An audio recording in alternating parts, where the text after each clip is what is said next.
머나먼 캐나다 호칸의 땅에 한국인들이 들여놓은 이것 때문에 전 세계가 주목하는 일이 벌어졌습니다. 19세기 후반 캐나다 정부는 원주민의 땅을 빼앗고 문화 말살 정책을 펼쳤는데요. 이런 캐나다 정부의 만행은 해외 언론을 통해 드러났습니다.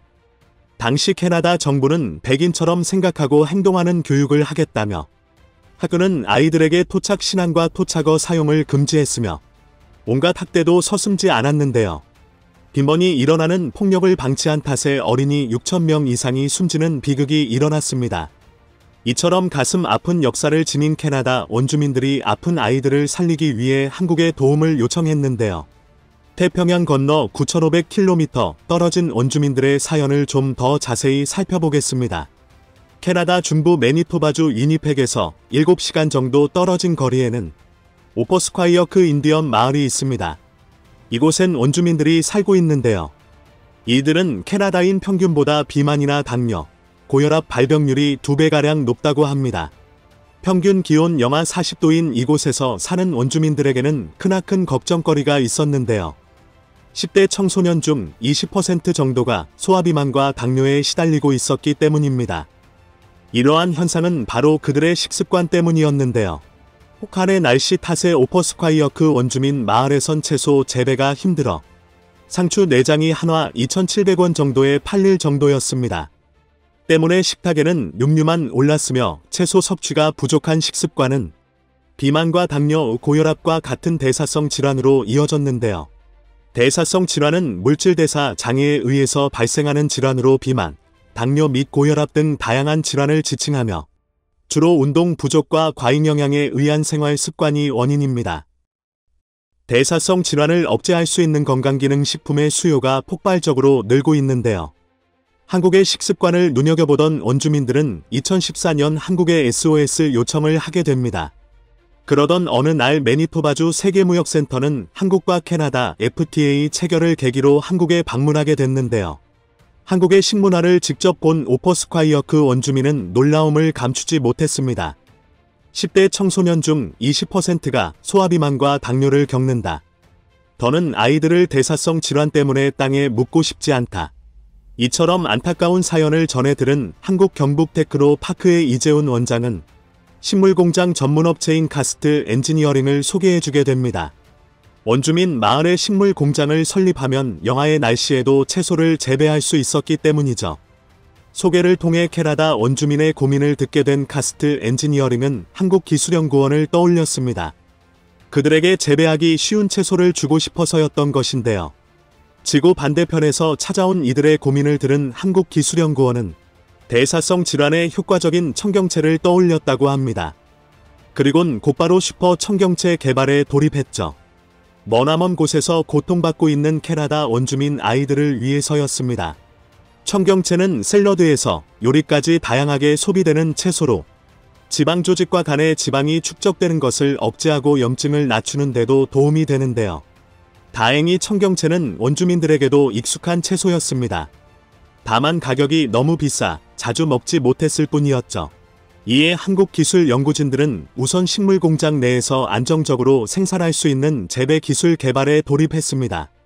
크게 신경 쓰지 않아도 생육 환경이 자동으로 조성되는 스마트팜을 구축한 연구원들은 이곳에서 배양액과 광조건 등의 재배 조건을 바꾸며 여러 실험을 하기에 이르렀죠. 사실 단순히 청경채를 먹는 것으로는 대사성 질환을 억제하기에는 부족했습니다. 이 때문에 청경채의 글루코시놀레이트 함량을 높이려고 앞다퉈 연구했던 것인데요.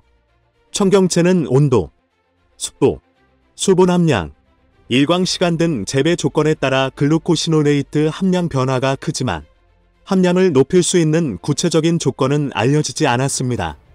게다가 병충해에 취약해 노지 재배에서는 농약을 사용해야 하는 어려움이 있죠.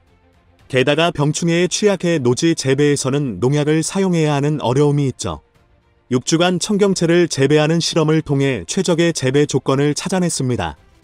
그리고 마침내 병충해에 취약한 청경채의 약점을 보완한 슈퍼 청경채를 개발했죠. 이 슈퍼 청경채는 실제로 캐나다에 식물 공장을 설치해 2개월간 시범 운행까지 성공적으로 마친 결과물이었습니다.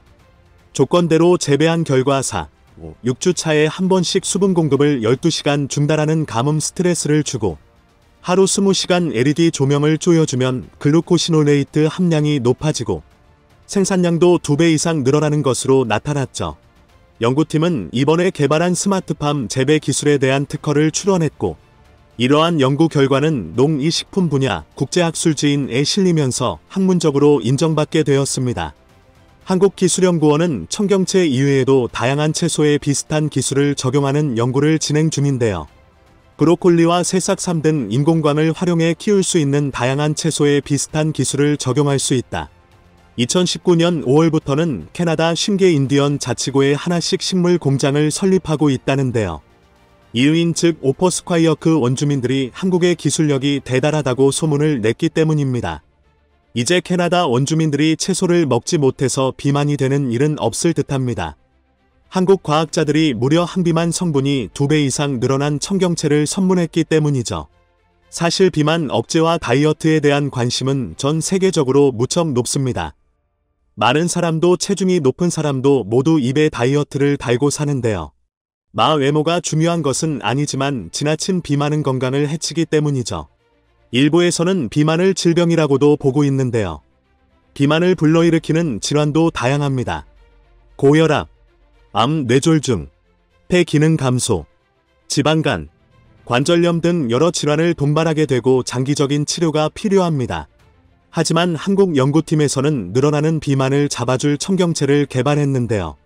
이 놀라운 식물은 캐나다 원주민 아이들의 비만 억제를 도울 뿐 아니라 전 세계인들의 다이어트에 도움이 될 것으로 예상됩니다.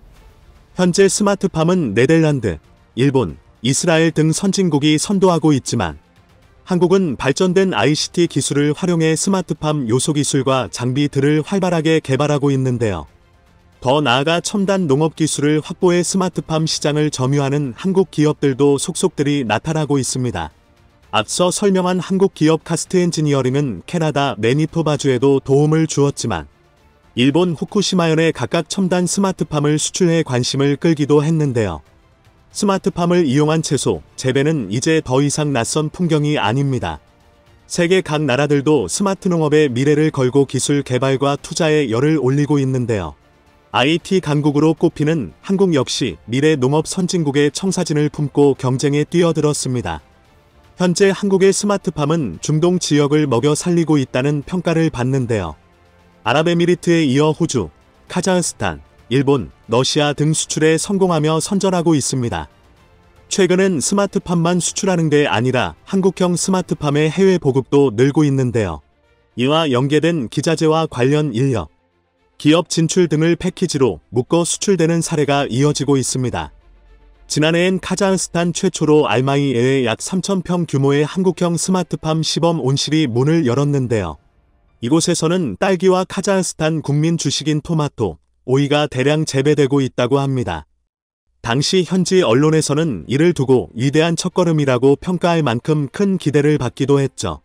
이번 슈퍼 청경채 개발처럼 스마트팜이 자국과 타국의 먹거리를 책임져 주는 것은 물론 질병을 예방할 수 있는 고기능성 식품 생산도 더욱더 가능해지길 기대하면서